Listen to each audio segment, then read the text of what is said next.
It was a miserable day to be sold. The auction house hung like a tumor off the side of Yantro's Zeta's sixth orbital ring, its shadow slung wide across the lava-scabbed surface of the planet below. Inside, filtered air stank of ozone, spiced meat from a dozen worlds, and that curious petroleum tang of bureaucratic corruption. Hundreds of eyes, many faceted, a few leaking, all greedy, were fixed on the dais. Lights flashed. A gong reverberated through the bones of everyone present. The crowd rippled with noise, laughter, shrieks, and wet clapping noises from species that lacked traditional hands. Between the staggered bleachers, drinks bubbled in transparent sacks. Vendors floated between rows, selling hallucinogenic pollen and fried asteroid fungus. One writhing diplomat from the CRYTHNAL hive sprayed a celebratory mist from its thorax every time a new slave was rolled out. Somewhere a religious sect howled an off-tempo chant meant to cleanse the commerce of souls. No one listened. Lot 38 stepped forward. She didn't look like much. Human, female, approximately 20 standard years of age. Brown hair cropped short, jaw bruised, and skin like Earth's early dawn. Pale, but not sickly. She wore a simple tunic issued to auction species, synthetic fiber that clung in a way that was clearly engineered for the visual appetites of several affluent classes. Shackles, of course, though the cuffs were polished chrome. The crowd loved a little shine.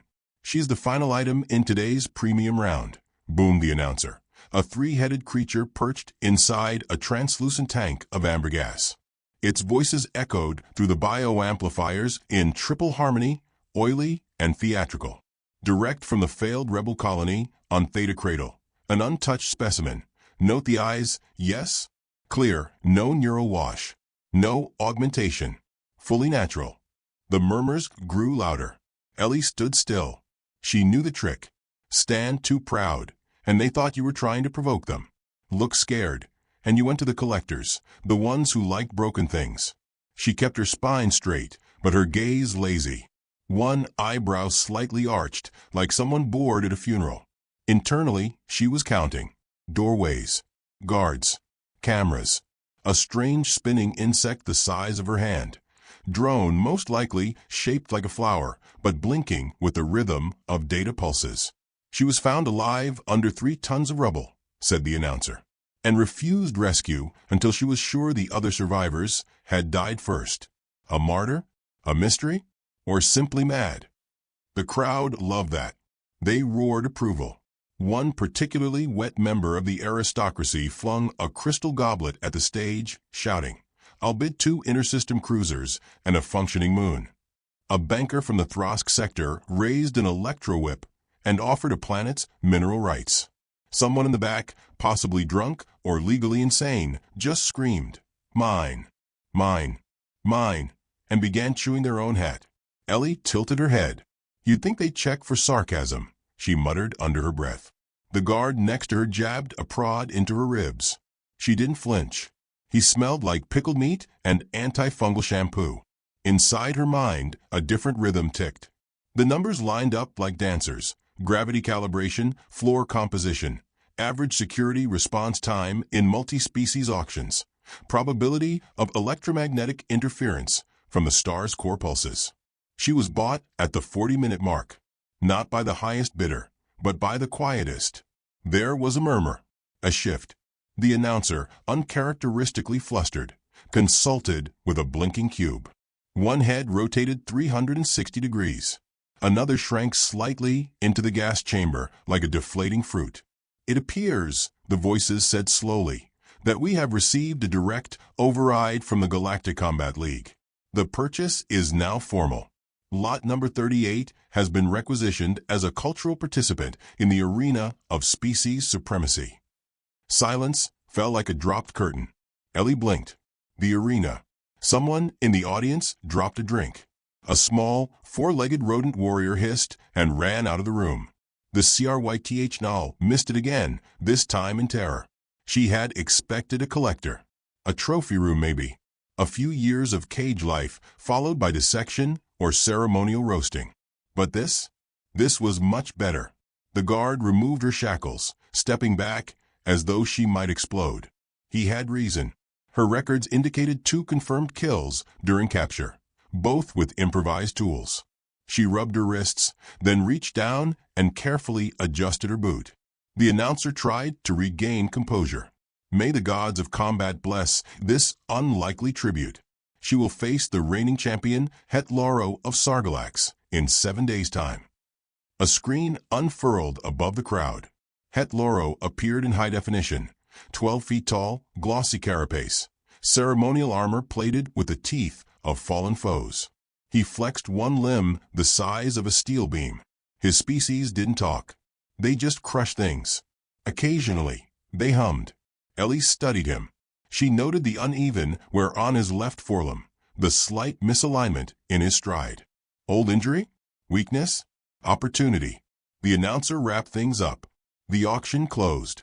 The crowds were ushered out by floating taser bots. Ellie was led into a side corridor and locked into a holding cell filled with antiseptic light and the faintest scent of dying flowers. She sat on the floor and exhaled once. Behind her face of calm calculation, memories stirred. The crater where the outpost had been. The charred remains of her family's communications gear. The image of the fleet passing overhead, silent, watching, recording. The laughter. They had called it a disciplinary raid. She called it a massacre. And now, through some bureaucratic miracle or cruel cosmic joke, they had placed her in the center of the largest broadcast spectacle in the galaxy. She would make them regret that. There was a panel in the wall.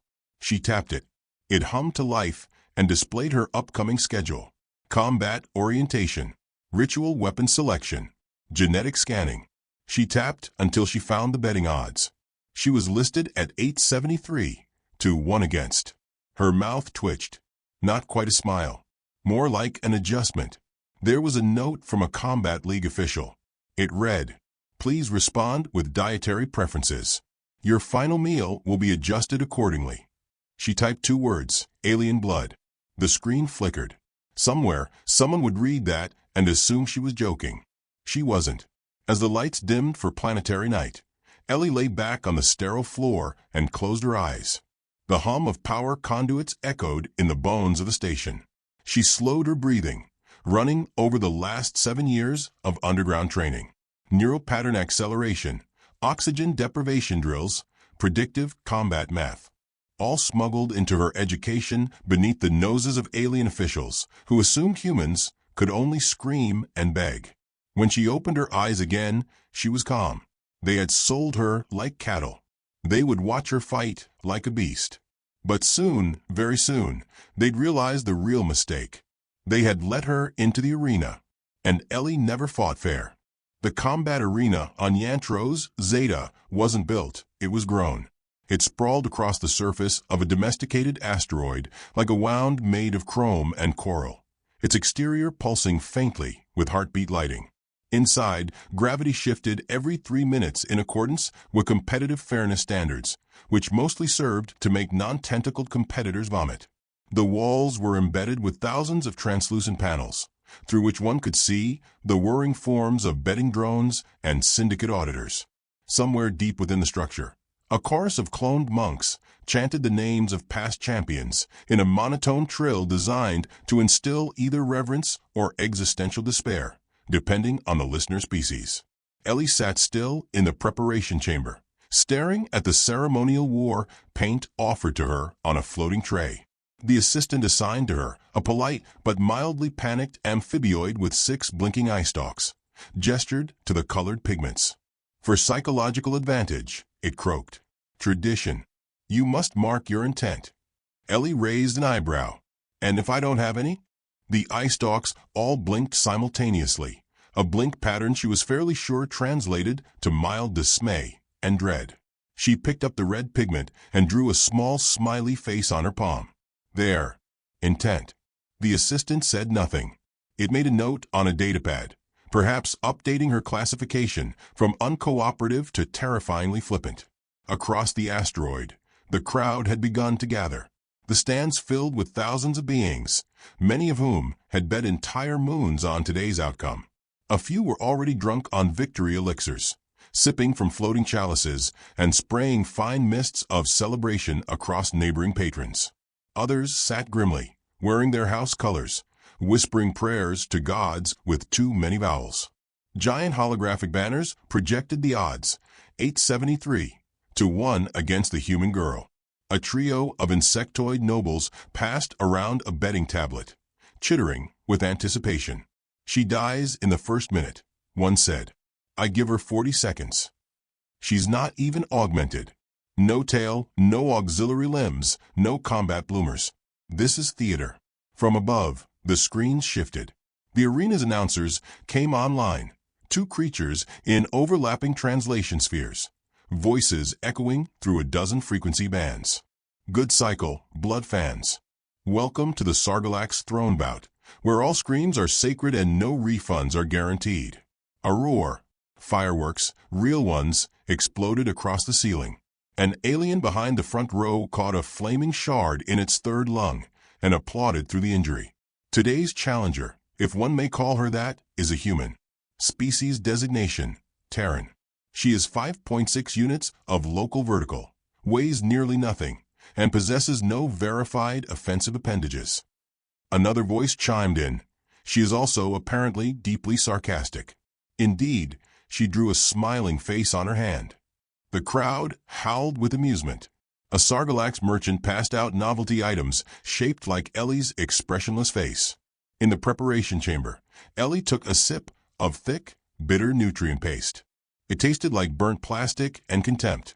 She was calm, not because she had confidence, though she did, but because fear required imagination, and hers was too busy calculating.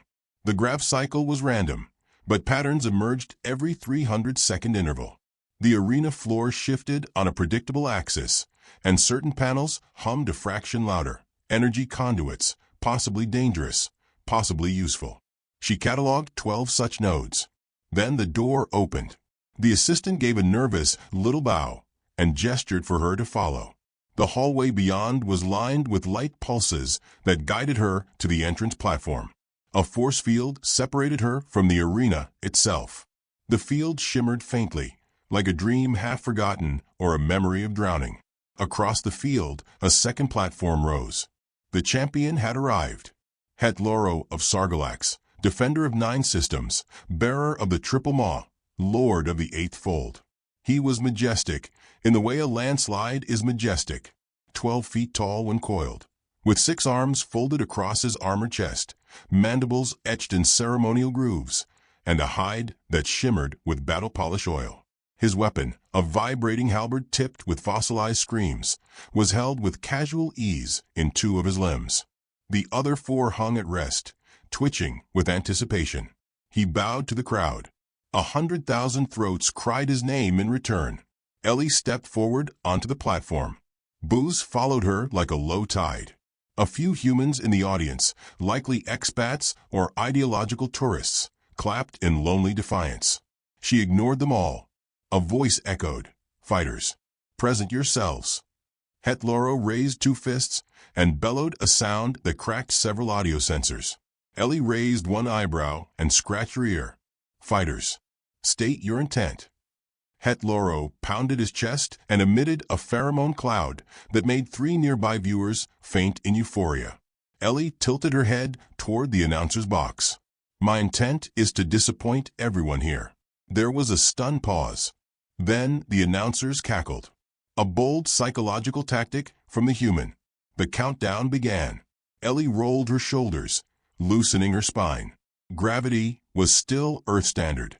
She had about 30 seconds before it shifted. Het Loro crouched low, vibrating with bloodlust. She checked his stance. Weight too far forward. Confidence would be his first weapon and his last mistake. 5, 4, 3, 2, 1. The field dropped. Het Loro surged forward with the fury of 1,000 years of gladiatorial tradition behind him, howling a name that translated loosely as all must break. Ellie stepped to the side. Not ran, not ducked, just a single step, timed perfectly as the floor shuddered and shifted to low grav. Het Loro missed by inches. He hit the wall with enough force to crack the panel. The crowd gasped. A few stared confused as Ellie crouched in silence. She didn't attack. She watched. Let the champion reposition. Let him feel the heat rise in his throat. Let him realize slowly, achingly, that she was not here to flail and die. He turned with a roar, spinning his halberd in a blur. She dropped flat, sliding beneath the blade as the gravity tilted again, upward this time. She grabbed a handhold on the floor with her left hand, anchoring herself, using the inertia to swing her legs around in an arc that brought her foot to the back of his knee joint. It wasn't a strong strike, but it was surgical. Het Loro stumbled. The audience fell into a peculiar silence, something between confusion and interest. The kind of quiet that fills a room when a magician's trick goes wrong, but somehow becomes more fascinating. Het Loro attacked again, this time smarter. He faked high, swept low. Ellie dropped into a shoulder roll, used the floor's curved incline to gain speed, and launched herself onto his back. He twisted, impressive speed for his mass, but she was already off, rebounding from a wall and landing behind him. She tapped the back of his armor. Once.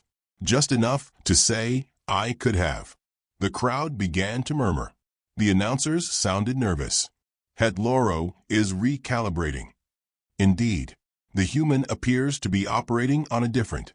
Oh my, she's adjusting to the graph cycle mid-motion. Is that legal? Het Loro roared and activated his secondary limbs. All six now engaged. The halberd swung. Ellie ducked, but not low enough. The blade grazed her shoulder, just enough to bite. Blood spilled in a graceful arc, sparkling in the shifting light. The scent hit the front rows. The crowd screamed in ecstasy. Ellie grimaced, not from pain, but from the distraction. Blood would blur her focus. She needed a finish. Now. She scanned the arena. Node 9 was close. One of the energy conduits. She led him toward it. Het Loro followed, bellowing triumph. He believed she was retreating. She wasn't. She hit the node at full speed, leaped, and twisted in midair as the gravity flipped sideways again. Her hand found the upper bracket, just as it discharged. For an instant, the world became slow. Electricity arced. Her vision shrank to a pinpoint. Her body moved without thought. She dropped, landed behind Het Loro as he passed beneath her arc, and struck. One perfect blow. Not brute force, she lacked the mass, but precision. Right between the armor plates at the base of his skull, where his secondary brain was exposed during blood-cooling cycles. A weak point known only to those who studied Sargalac's anatomy in stolen lab files. His body went rigid. He collapsed. The arena held its breath. Then erupted. Not applause. Silence. Not shock. Awe. One announcer whispered. She blinked. And he died. Ellie stood alone in the center of the ring, breathing slow, blood running down her arm. Somewhere a senator fainted. Somewhere else, a billion credits changed hands. And somewhere in the galaxy, someone very important just whispered, "What the hell are humans?" Het Loro's body had barely cooled when the aftershocks began. Not literal ones, though the seismic tremors from his fall did register briefly on the station's lower decks, but political, institutional, existential. The kind of tremors that make entire species recheck their evolutionary charts and start revising the chapters titled Invincibility. Ellie sat in the post-combat debriefing chamber, a sterile cube filled with faint blue light and the faint hum of passive scanning equipment.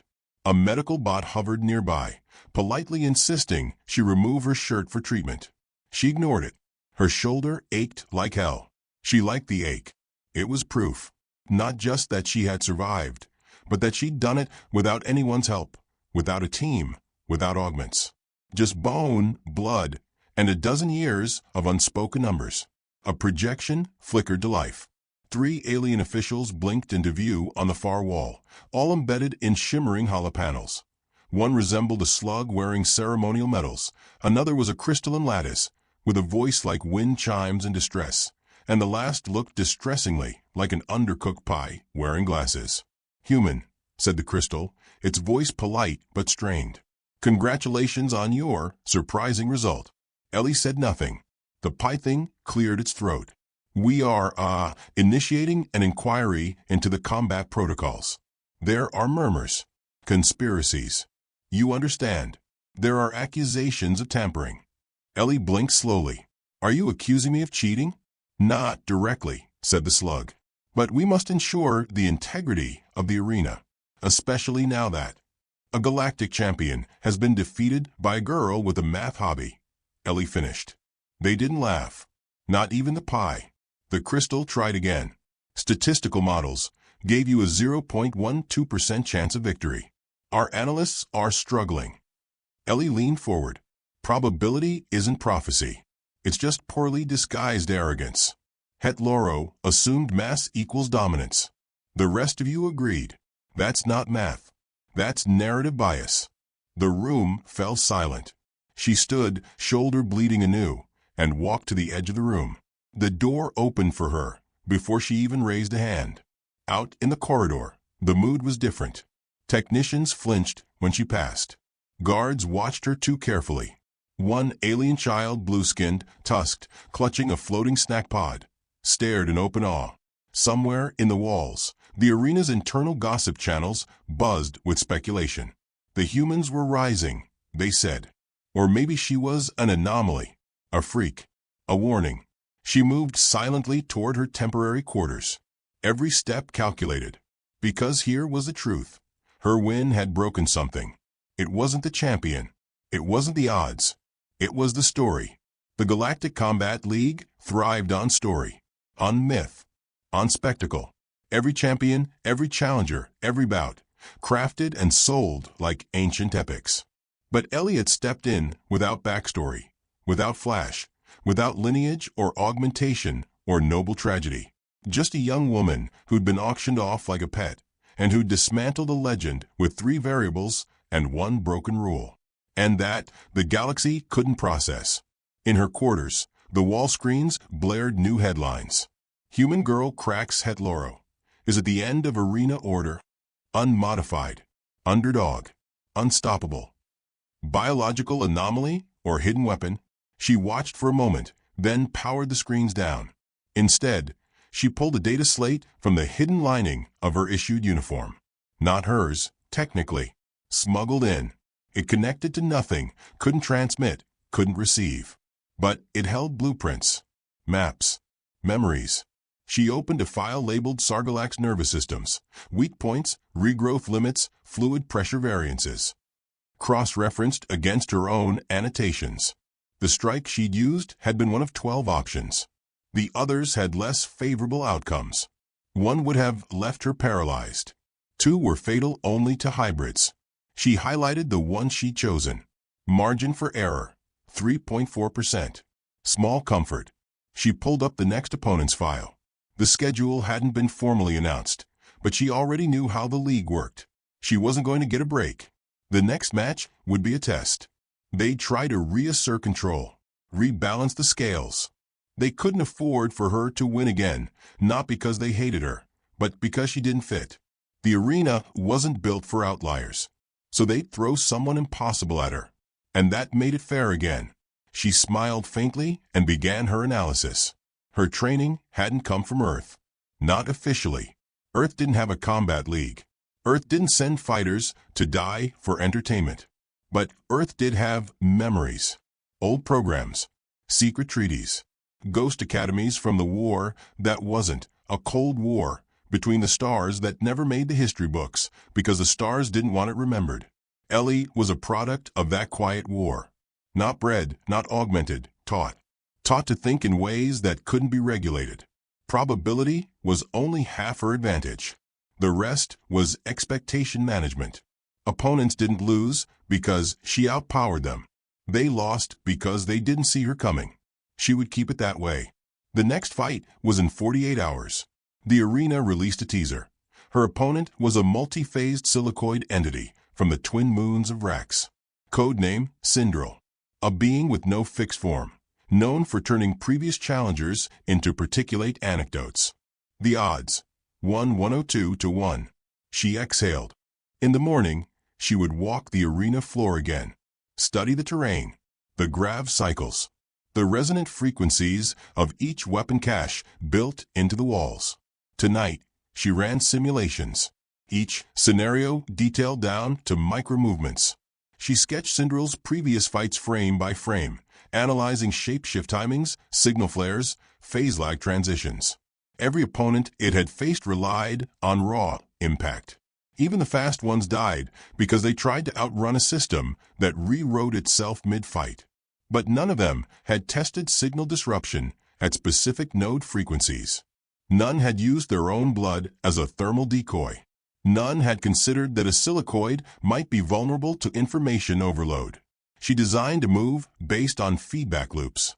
Dangerous, sloppy, depended on millisecond execution and localized energy spikes. Success rate, 16.7%. Survival rate, 48%. She marked it in red. Viable if cornered. Sleep was a formality. She rested 1 hour, just enough for her body to flush the worst of the fatigue poisons. Her dreams were silent, just numbers, drifting. Morning arrived with a knock. 2 guards, nervous. One holding a clipboard that glowed when it trembled. "You're requested on the Hall of Champions walkway," the taller one said. "Ceremonial display before match 2. Ellie shrugged on her tunic. "Is this before or after the arena resets its bias parameters?" The guard blinked. "I don't know what that means." She followed them in silence. The walkway was suspended in vacuum-sealed transparasteel, arcing over the arena. The crowd below couldn't hear her, but they saw everything. Her figure, her walk, her refusal to wear the ceremonial sash that all other fighters had donned. Cinderella was already displayed on the opposite end. It shimmered like melted glass, drifting in lazy motion, reflecting 37 colors and none of them warm. The announcers narrated the spectacle with increasing unease. "This is a reminder that all fighters enter by choice, legally speaking, and represent the pride of their people." "She has no people," said the other. "She was a slave, an auction lot. Now she's a wild card. Now she's a threat." Ellie reached the edge of the walkway. She looked down at the arena. A glimmer of light traced the floor, probably an accidental reflection. She noted its angle. The sun had shifted just enough to change shadow alignments. That gave her a better timeline on heat cycles. The league was trying to stack the deck again. That was fine. She didn't need a fair fight, just a clear target. As she turned to leave, a small voice echoed from behind. Not a voice she recognized. Not a language she spoke. But she understood it all the same. It came from a child pressed against the wall, held up by their parent. Their skin a shade of violet. Eyes wide. One hand pressed over the heart. Ellie returned the gesture, then walked back into the shadows, where champions were made not by myth, but by choice. And probability, calculated to the decimal. It took Cinderella exactly 19 seconds to realize it was going to die. In fairness, that was longer than most opponents managed. The silicoid entity, phase-shifting and semi-sentient, had survived a dozen combat arenas across 3 solar systems.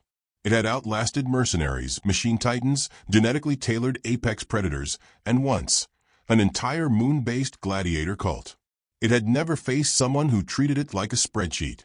Ellie didn't move much in the opening seconds of the fight. She was still, waiting, posture relaxed, hands half lowered as though she'd wandered into the wrong room. Her hair was slicked back from the prep fluids, a fresh cut high on her cheek from last night's sabotage attempt by a nervous league official, still bleeding slightly. It didn't matter. Her blood had purpose now. Cinderella extended one limb, no, 7, in an arcane helix of razor light and shifting mass. The announcers launched into a dramatic countdown, voices thick with anticipation and thinly veiled fear. One of them had placed a side bet against the house.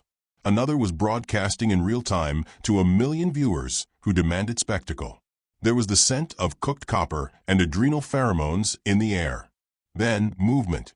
Ellie sidestepped the first attack before it was fully committed. Not dodging, preempting. Like she'd read the code of its thoughts. She let her heel strike the arena floor just as the grav cycles reversed. She skated on inertia, crossed 2 meters in under a second, twisted her shoulder to let one bladed appendage glance off her tunic, then jammed a thin rod into the floor. It wasn't a weapon. It was a tuning fork. Syndril paused. Its neural phase field flickered.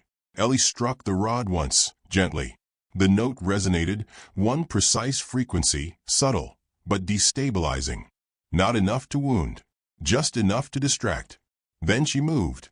She used the hesitation to vault up a curved section of the arena's inner wall, flipped sideways in midair. She was always fighting gravity, fighting rhythm, and landed just behind the silicoid's central mass node. She whispered, not loudly, but loud enough. Checkmate. The blast pulse that followed wasn't an explosion in the traditional sense.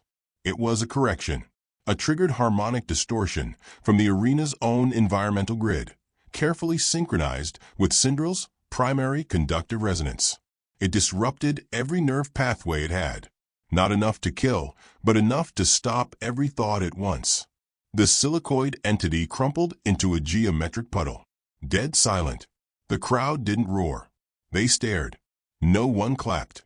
Even the announcers fell quiet. Ellie stood in the ring, winded, bleeding more now, but upright. And something shifted, far larger than the crowd, the arena, or the odds. In the private diplomatic wing of the League Tower, emergency treaties were being revised mid-sentence.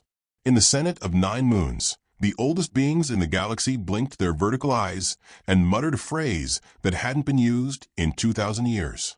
We underestimated them. And at a dusty console in an Earth relay outpost, long since mothballed and labeled inactive, an alert pinged. The Earth Defense Council received the message. Ellie Cade alive. Arena victory count. 2 status, active threat. Her name hadn't crossed their channels in 5 years. Now it echoed. By the time Ellie reached the staging corridor, 3 combat marshals were waiting. They didn't speak. She didn't need them to. One handed her a towel. One scanned her vitals. The third just stared like she might detonate. No one mentioned what everyone knew. 2 wins in a row. 2 impossible wins. The League had a serious problem. And Ellie was smiling now. Barely, but it was there. The smile of someone who had waited their entire life to be underestimated, to be ignored, to be boxed up and auctioned and laughed at. Because it made what came next so much more satisfying. She was escorted to the briefing chamber. But they didn't lock the door this time. Smart. They had reviewed the security logs. No point locking a cage that holds a ghost. A senator was already waiting for her, wrapped in 3 layers of ceremonial fabric and glistening with sweat. His species, a moss-like biped, had never spoken to a human directly. Now he held out his fronds, trembling. You can't win again, he said. Not a third time. It would destabilize the entire interspecies balance. Ellie nodded thoughtfully. Yes. I mean, don't misunderstand. You've proven something. Bravery. Ingenuity. We're impressed. Deeply. But the League was built on tradition. Combat. Glory. Your calculations, they're violating the spirit of. She held up a hand. You auctioned me like livestock, she said, voice low. You made me a product. You broadcast me bleeding for amusement. And now that I've turned your game against you, you want to talk spirit. The senator wilted slightly. I don't want apologies, Ellie continued. I want terms. The air grew colder. Or maybe that was just the room adjusting to her tone. I walk free, she said. My file is expunged. Earth's exile status is revoked. That's not something the League. It is now, she said. Because I have momentum. And momentum terrifies you. A long silence. Then a nod. A trembling, reluctant nod. Done. Ellie stood. She didn't shake his hand. She walked out of the chamber, past the guards who now saluted her, without quite knowing why, past the technicians who watched her like one watches a predator in a glass box that might, at any moment, turn out to be stronger than the glass. She walked to the docking ring. A transport waited, unmarked. Small. Fast. No honor guards. Just the quiet hiss of engines preparing to leave orbit. No crowd saw her off. No camera followed her. But the whisper moved faster than light. She walked away. The girl they auctioned for laughs. The girl who killed a champion with a smiley face on her palm. The girl who beat a god of shifting crystal and treated it like a stubborn equation. They said she never looked back. Not at the arena. Not at the stars. Not at the species who had bought her, laughed at her, bet against her. She walked with the silence of inevitability. And just before the transport doors closed, someone shouted her name. It was a child's voice again, couldn't have been more than 6 standard years.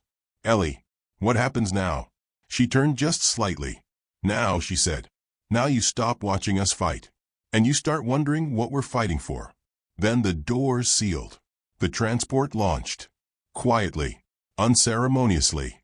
100 systems held their breath. And Earth began preparing for what came next.